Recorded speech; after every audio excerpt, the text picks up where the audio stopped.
Welcome to The City That Votes, a television series from the Chicago Board of Elections, taking you behind the polling place curtain for a look at how our election system works in the Windy City. I'm Max Bever, Director of Public Information, and your host for the program. This episode, I'm very pleased to introduce the board's chairwoman, Marisel Hernandez. Chair Hernandez has served on the Chicago Board of Election Commissioners since February of 2007, rising to the post of chairwoman in December of 2016. Chairwoman Hernandez was also the first Hispanic person to serve and lead the board as chair. And under Chair Hernandez's leadership, the board has worked to modernize Chicago's election system, including updating voting and e-poll book equipment, improving IT and cybersecurity systems, and increasing access to early voting and voting by mail. But before I go on and on about her history, why don't we get the information straight from the source? Chairwoman Hernandez, thanks for joining us on The City That Votes. Thank you for having me. It's a pleasure to be here. Thank you, Chair. So before we get into the serious stuff, and there's a lot for us to talk about early voting and what to expect ahead of Election Day on March 17th, why don't you tell me a little bit about your background and how you came to the board in the first place? Okay, well, let's see. I'll start by telling you that I have a law degree from NYU, and then I have a master's in public policy from the University of Wisconsin. I then went to the National Labor Relations Board and the Equal Employment Opportunity Commission, and then for the last 35 years have been at my law firm. But in the course of all of that, I started volunteering in various boards and positions with the city. And I learned of this opportunity, this vacancy on the Board of Elections. I was invited to apply. I did, and I was interviewed. And I was selected by the judges of Cook County. That's right. That's right. You're never on a ballot. You're not. This isn't actually an elected position. That's exactly right. And I became a commissioner in 2007 and the chair in 2016. And it has been just a wonderful learning experience, and it's been invaluable. Well, thank you for your service for almost 2 decades now. Yeah. Next year will be. And it seems like a lot of our commissioners, and through the past too, like a law degree and a legal history is quite important because you're doing a lot of work with the Illinois Election Code. That's exactly right. And you're looking at things from not only from a legal standpoint, but from every standpoint. So it's very interesting. And it certainly has opened up my perspective on elections and what voters need and what voters want, and allowed me to help provide all of that. Well, again, thank you for your service. So let's dig right in, especially as chairwoman, you're often lead spokesperson when it comes around election time. Now, you just held another press conference this week at our new super site at 137 South State Street. So early voting in 50 wards is now open. What do voters need to know as they're heading closer to March 17th? Well, this is very exciting. We have our 50 wards open, plus our super site downtown. And from now until Monday, March 16th, we'll be open Monday through Fridays from 9 a.m. to 6 p.m., Saturdays from 9 to 5, and Sundays from 10 to 4. All of these early voting sites are ADA compliant. Any voter can come and vote, and if they have not registered to vote or you have a name change, you can come in, bring 2 forms of ID, and we will register you, and you can vote right then and there. All of our early voting sites also have touch screens with at least 12 different languages. So depending on the voter's choice, that can be accessed easily. on 31 of these early voting sites, we actually have bilingual personnel on staff to assist the voters. And I think one of the most exciting things is that 17-year-olds who will turn 18 by November 3rd, which is the date of the general election, can register to vote today and vote. Yeah, so primary elections are the only election where 17-year-olds can vote, and I'm very happy you brought that back up because online registration is now closed. So if you are a 17-year-old or if you're any voter in Chicago and you still haven't updated your registration or still need to get registered in the first place, you can use that same-day registration option at all of our early voting sites that are also going to be open on Election Day, too, our 50-ward sites and our super site. They're not called early voting sites anymore because it's actually Election Day. They're called vote centers. But this is something that you've overseen the expansion of in your time here. It's wonderful. These vote centers that are open on Election Day, right? Exactly, exactly. And this is one of the most exciting things because what we have on Election Day are our traditional polling places. But in addition to that, we have, again, these 51, I'll continue to use early voting sites. It's the easiest term to say. It's the easiest, that will be open on Election Day. So if you prefer to go to your polling place on Election Day, you're free to do that. But if you're at work or at school, you don't have time to get to your polling place, you can always go to any early voting site and vote, or even register that day and vote. Good safety net for people to have. They're located at every single site. So again, you know somebody or you haven't updated that yet, make sure you're bringing those 2 forms of ID, one with your current address on them, to any of these locations. Exactly. So, you know, I think one of the biggest questions that are on people's minds, I know a lot of the reporters that contact me, a lot of the officials that are reaching out to you, is turnout, turnout, turnout, which can be somewhat unpredictable for primary elections. Is that right? Right. I'm always encouraged by turnouts, but and it's no different in this election. I think we need to see a little bit more about you know, who's voting out there.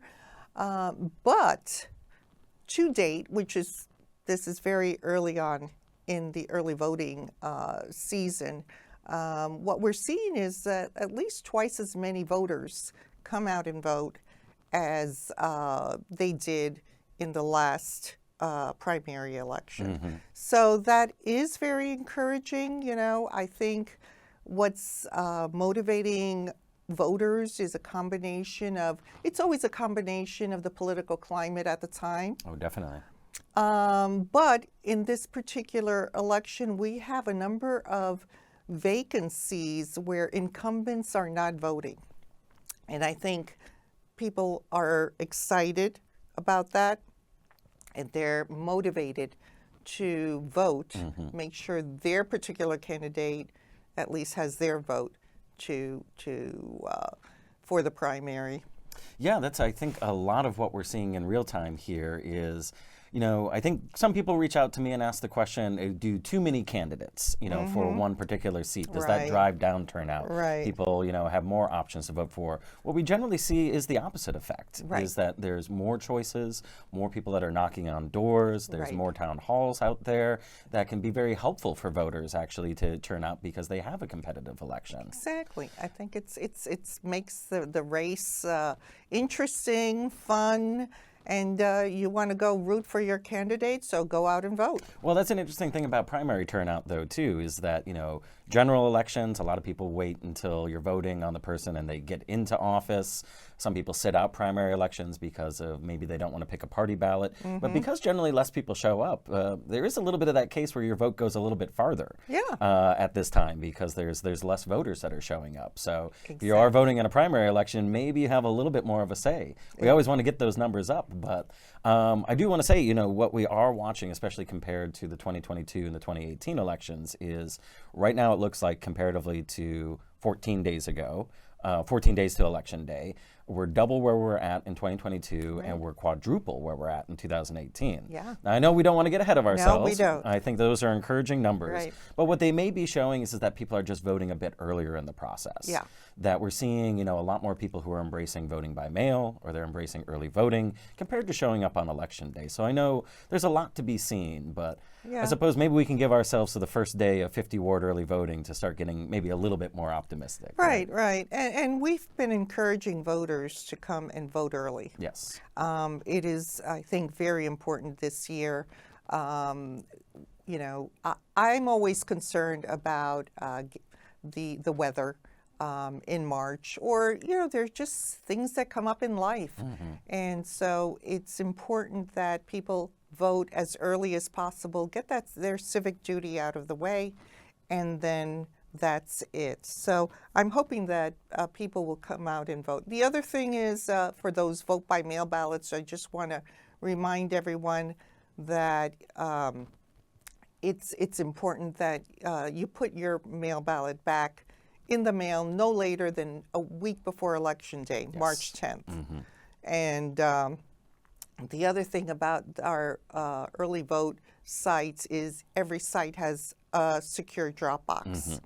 So if you don't want to put your ballot in the mail, you can come to any early voting site, drop it in the secure drop box, and you will be guaranteed that that ballot will be processed the same day that you drop it in the mail, in the box. Very important reminder, Chairwoman. Thank you. And a reminder for our viewers too, you can go to our website at chicagoelections.gov and go to our Dropbox page or go to our early voting page. So many more voters are choosing to return their vote by mail ballots back during this Dropbox. Over the last presidential election, we saw nearly half of voters choose this option. And if you are a vote by mail voter and maybe not able to take it into one of those locations, you can have a friend or a family member, as long as you sign the appropriate part of your ballot return envelope. Yes.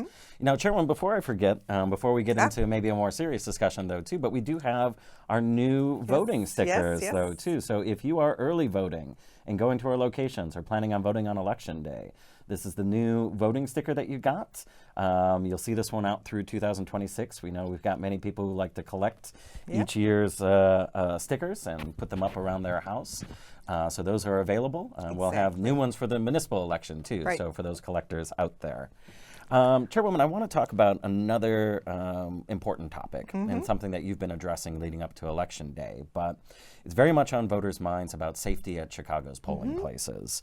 I know that you've been working very closely with our staff and many different local leaders, but what can you share about what the board is preparing for this year's elections? Well, in a sense, this year's election is no different than past year's elections in the sense that we've always stressed security, safety, and transparency. So that is always first on our minds. But in this election, we wanted to remind voters that there are state and federal laws that prohibit any kind of intimidation or threats to voters in polling places. And in fact, state and federal laws prohibit federal officials from being in a polling place. So that's already part of the law then? That's part of the law.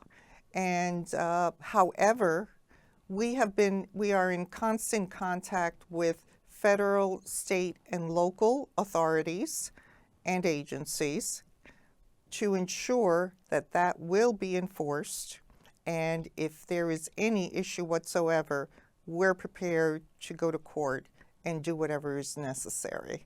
So, I want as many voters as possible to go to vote and feel secure and feel like they can go and select the candidates of their choice without any fear, reprisal, coercion, or intimidation.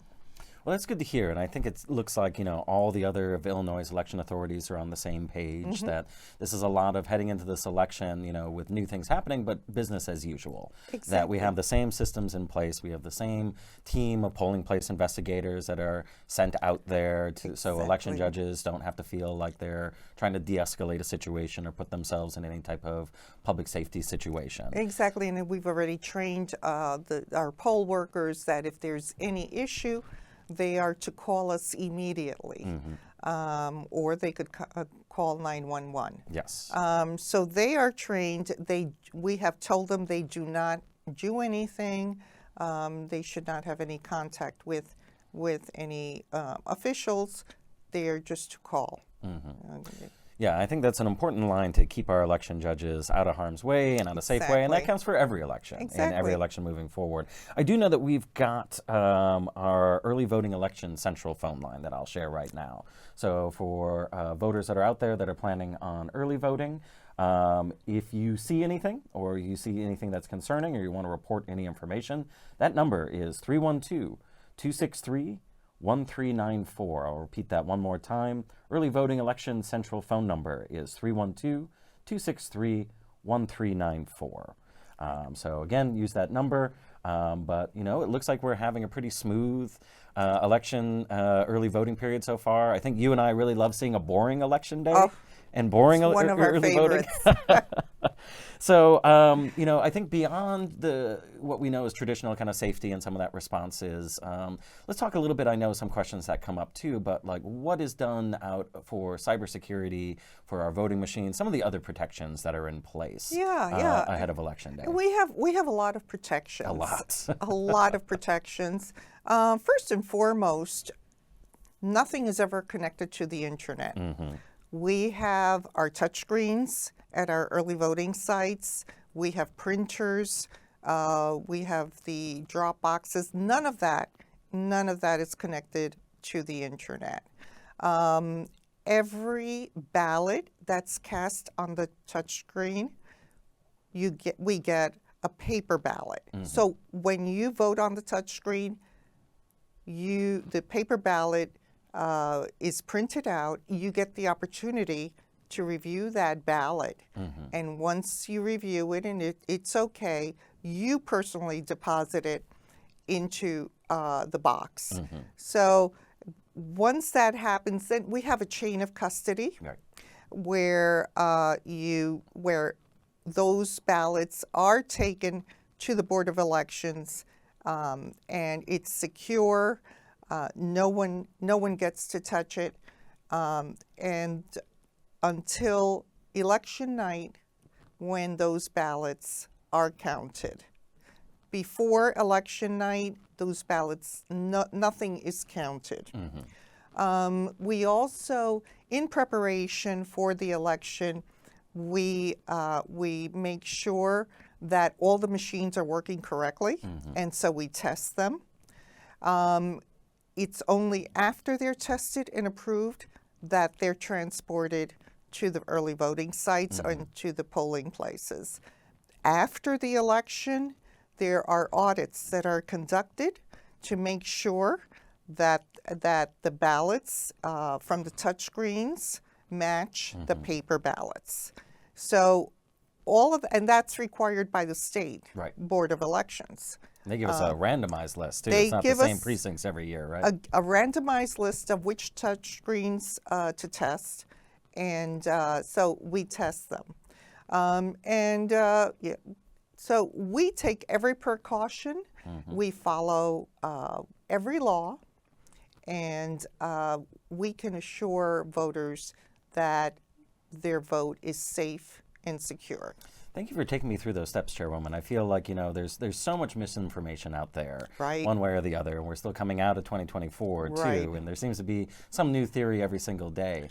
But it seems, what I really think is important about Illinois' system is those things that you shared, which is that we are an all-paper ballot state, so there's always a paper trail no matter which way you vote, voting by mail, early voting, or on Election Day. And we have these very strict but also simple protections at our polling places that, the internet and Wi-Fi, that's never a part of any of these systems. And it's a very hand-driven process for both checking, testing this equipment, and then taking these SD cards and other election materials back to the server. So, I think that this is just important information to keep getting out there for people to completely understand everything that takes place. And if you've got additional questions, we urge you to go to chicagoelections.gov. We have different videos, including why you should trust the voting machines, as well as all the different types of information and frequently asked questions that you might have. Right. We also have our poll watcher system. Now, I know deadline for credentials has passed, but if you're interested in the future, you can go to our website to learn more and apply. And ultimately, I think one of the other things we always love to say is that if you've got questions about the process, why don't you serve as an election judge and see that, from the other side of the polling place curtain. Exactly. One last thing, I know as we're wrapping up, and I'm going to get to our question from our ballot box too, but it looks like we're doing pretty good for election judges heading into election day too, right? We are. And I hear you've got some exciting news for our high school judges as well. Oh my God. Yeah. So we have right now approximately 7,066 election judges assigned. Wow, and we only need 6,500. We only need 6,500, but we also need standby and reserve judges because there are always cancellations for whatever reason. People are waking up at 4:30 and not feeling it. Right, near or on election day. So we always need additional judges. So if anyone is interested in still serving as a judge, you're welcome. Just go to pollworker.chicagoelections.gov. The great thing is that we have approximately 1,600 high school students who are going to serve this time around as election judges and almost 300 university students. That's very impressive for a primary election. That's almost a quarter of our full complement of election judges, and they are wonderful. Yes. They really help and are much more tech savvy than you or me. having a younger person, especially when it comes to who has to maybe operate the touch screen or assist voters or look something up on their phone, that's very helpful. That's very exciting news. I think primary elections can be very tough for young voters. So to see nearly a fourth of our whole poll worker force be young voters this time around, we're seeing that election after election. So a big thank you to our high school students and our parents and our teachers and principals who help out with this program. Well, Chairwoman, I'm going to start wrapping up this episode, but I have a question. This is a new thing that we're doing on the City That Votes TV show, is asking viewers if you've got a question that you want to know a specific answer to. You can email us. That's communications@chicagoelections.gov. Send that my way. And we did have a question for this episode from a Sophia T, which is, if I make a mistake while voting, can I correct it? Which is a very good question, because there's 3 different ways that you can vote, and there are ways that you can correct that ballot if you make a mistake or say that you pour your morning coffee on it. If you're voting by mail, you can request a new vote by mail ballot sent to you, but it will require you to destroy the old ballot.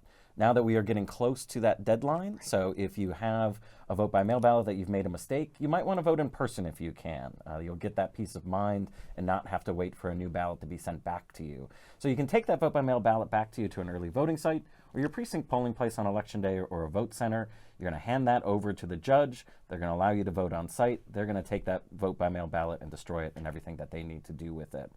If you're early voting, so you're using a touchscreen machine, if you have not cast your ballot yet, you can go back. You can make a choice. It's going to give you that option to review all of your candidates. However, if you went through the process and that printed out and you're taking a look and you want to still make a last-minute change, you can work with the early voting official on site to destroy that ballot, and they'll program you a new card.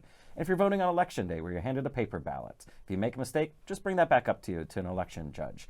They'll spoil that ballot for you, and they'll give you a new one. So no matter which way you vote in Chicago for the upcoming March 17th primary election, if you make a mistake, you've got an option to fix it. As long as you don't cast that ballot or put that into the ballot scanner, that does mean that it is too late. So thank you for that question, Sophia T., and we appreciate you reaching out to the City That Votes. And Chairwoman, thanks again so much for joining us. Oh, thank you. It was a pleasure to be here. I'm sure we'll be talking to you again real soon. Yes. We'll get past March 17th. Yes. And then we've got another election on November 3rd, and we got 2 more, the municipal elections after that. So exactly. It'll be very busy election season taking us through the end of the year and early next year. So to our viewers, thank you for joining us for the City That Votes from the Chicago Board of Elections. Early voting is now open across all of Chicago's 50 wards ahead of the March 17th primary election. So as a reminder, any voter can use any early voting site that is most convenient for them, even on Election Day. And please follow us on social media. We are at Chicago Election on Facebook, Instagram, X, Blue Sky, YouTube, and LinkedIn. And you can contact me, Max Bever, at communications@chicagoelections.gov to ask a ballot box question or let me know what you might want to know more about behind the scenes at the Chicago Board of Elections. Until next time, I'm Max Bever, Director of Public Information, and thank you for tuning in.